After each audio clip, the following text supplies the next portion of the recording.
ఖుషీకి తల్లిని దూరం చేశారు. వాళ్ళు హత్య చేయకపోయినా నేరస్తులే, వాళ్ళని వదలకూడదు. నీకు బాధగా లేదా అన్నయ్య? ఎందుకమ్మా బాధ? పాపం శ్యామ్ ఎలాంటి పరిస్థితుల్లో నన్ను చేరదీశాడో తెలుసా? ఆ రోజు నన్ను శ్యామ్ ఆదుకోకపోయింటే నేను ఈ ఇంటికి వచ్చి ఉండేవాడిని కాదు. నా భార్య బిడ్డ వల్ల సత్య చనిపోయేది కాదు. ఒక రకంగా నేను దీనికి బాధ్యుణ్ణి అనిపిస్తుంది. నీ మంచి మనసే ఈరోజు ఖుషీకి రాధని అమ్మగా తీసుకొచ్చేలా చేసింది. నీ తప్పేం లేదు, నువ్వు చాలా మంచివాడివి. సరే, ముందు ఆ ఫోన్ తీసుకెళ్లి బాగు చేయించుకురా శశిధర్. తర్వాత ఏం చేయాలో ఆలోచిద్దాం. వాళ్ల మీద ఒక కన్నేసి ఉంచండి. ఎందుకంటే ఫోన్లో డేటాను రిట్రైవ్ చేయడానికి మినిమం ఒక రోజన్నా పడుతుంది.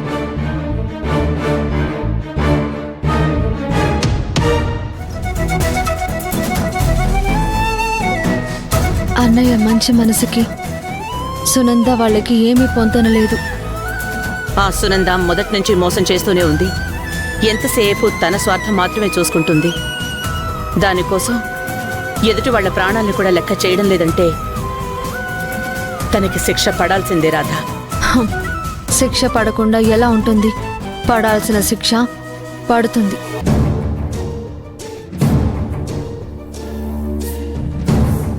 నాకు కాస్త టెన్షన్గా ఉందమ్మా.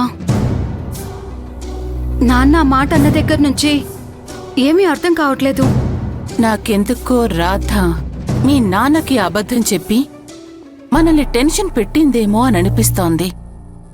దానివల్ల రాధకి ఒరిగే లాభం ఏం లేదు కదమ్మా. లేదమ్మా, ఏదో ఉంది. రాధకి మనం ఏదో క్లూ ఇచ్చాం, లేకపోతే అది అంత కాన్ఫిడెంట్గా ఉండదు.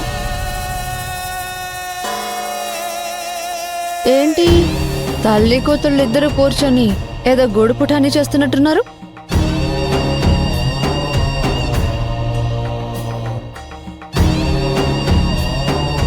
టైం వేస్ట్ చేయకుండా ఇద్దరు ప్రశాంతంగా నిద్రపోండి. రేపటి నుండి మీకు నిద్రపోయే అవకాశమే ఉండదు.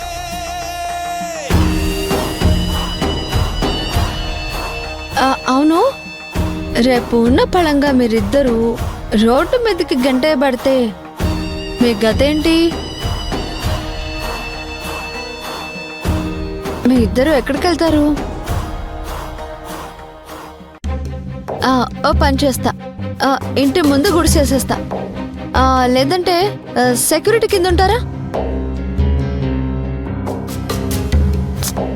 అంటే దూరంగా ఉంటే నేను ఇంట్లో హ్యాపీగా ఉండటం మీరు చూడలేరు కదా.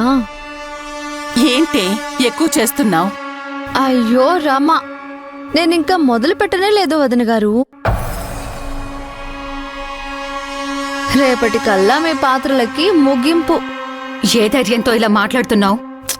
ఇప్పుడు కావాల్సింది ధైర్యం కాదు, ఆధారం.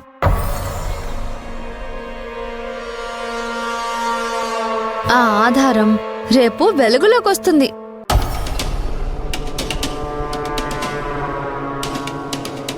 ఏం ప్లాన్ చేసావు? చెప్తారు మరి. మీరిద్దరూ అసలే దేశముదుర్లు. ఇంట్లో ఇంత చోటిస్తే ఆ ఇంటిని అమ్మేయాలని చూస్తారు. మీకు ముందే చెప్తే ఏమైనా ఉందా? మీకు తెలిసి తెలియనట్టు ఉంటేనే కదా మీరు ఇలా బిక్క మొహాలు వేసుకుని ఏం చేయాలో తెలియకుండా కంగారుగా ఉంటారు.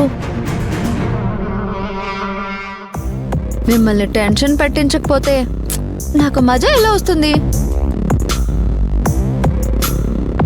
నందిని, నీకు ముందే చెప్పాను, మీ అమ్మ దారిలో వెళ్ళకు, నీకు గోదారే గతి అని. విన్నావా? ఇప్పుడు నిన్నెవరు పెళ్లి చేసుకుంటారు? ఆస్తి లేదు, ఆశ్రయం ఇచ్చేవాళ్ళు కూడా ఉండరు. అయ్యో పాపం అనేవాళ్ళు అస్సలు ఉండరు. ఇంకా నీ బతుకు బస్ స్టాండే. మర్యాదగా చెప్పు రాధా, ఏం ప్లాన్ చేసావు? అరే కంగారు ఎందుకు వదిన గారు, రిలాక్స్ కాండి. నైట్ అంతా థ్రిల్ ఫీల్ అవ్వండి.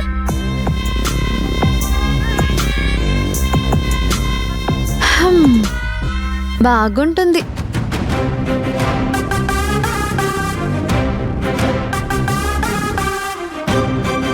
డౌటే లేదమ్మా, మన పని అయినట్టే. రాధ ఏదో సాలిడ్ ప్రూఫ్ తోనే ఉంది. అది బయటపడిందంటే అది బ్రతికుంటేనే కదే బయటపడేది. ఏంటమ్మా అంటున్నావు? నీ స్థానం లాక్కోవడానికి ప్రయత్నించిన వాళ్ళెవ్వరైనా సరే బ్రతకడానికి వీల్లేదు.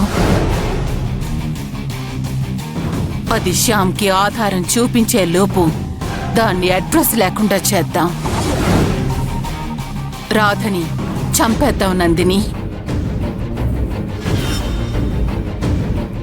ఇలా దినదిన గండంగా బ్రతకడం కన్నా చేసే రిస్క్ ఒక్కసారే చేస్తే తర్వాత మనం హ్యాపీగా ఉండొచ్చు. చంపడం అంటే? భయపడకు, చంపేది మనమే అయినా అది సూసైడ్ లాగే ఉంటుంది. రేపు ఉదయమే రాధకి చావు ముహూర్తం పెడుతున్నాను.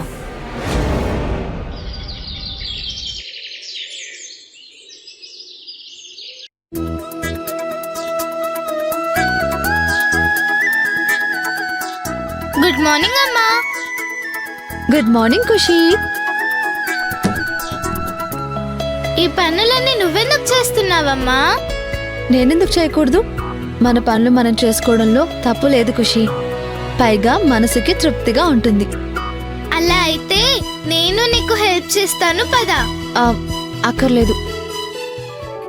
నువ్వు ఇప్పుడే కదా నిద్ర లేచావు, నువ్వు వెళ్ళి ఫ్రెష్ అవ్వు. ఈలోపు నేను ఈ బట్టలు ఆరేసి వస్తాను. ఇద్దరం కలిసి బ్రేక్ఫాస్ట్ చేద్దాం. ఓకే, కానీ నాదొక కండిషన్. కండిషనా? ఏంటది? నాకు సమ్మర్ హాలిడేస్ స్టార్ట్ అయ్యాయి కాబట్టి ఇంట్లోనే ఉంటే నాకు బోర్ కొడుతుంది. సో నువ్వు నేను డాడీ కలిసి బయటకి వెళ్ళి ఎంజాయ్ చేసి రావాలి. ఇలాంటి కండిషన్స్కి నేను ఒప్పుకోను. నువ్వు బయటకు వెళ్ళాలి అనుకుంటే మీ డాడీ జాగింగ్ నుంచి తిరిగి వచ్చాక ఆయన్ని ఒప్పించు. డాడీ ఒప్పుకుంటే నువ్వు వస్తావు కదా? ఆయన ఒప్పుకున్నాక నాకేంటి ప్రాబ్లం? అయితే డాడీని నేను ఒప్పిస్తాను. ఈ రోజంతా మనం ముగ్గురం కలిసి హ్యాపీగా స్పెండ్ చేద్దాం. ఓకేనా? ఓకే.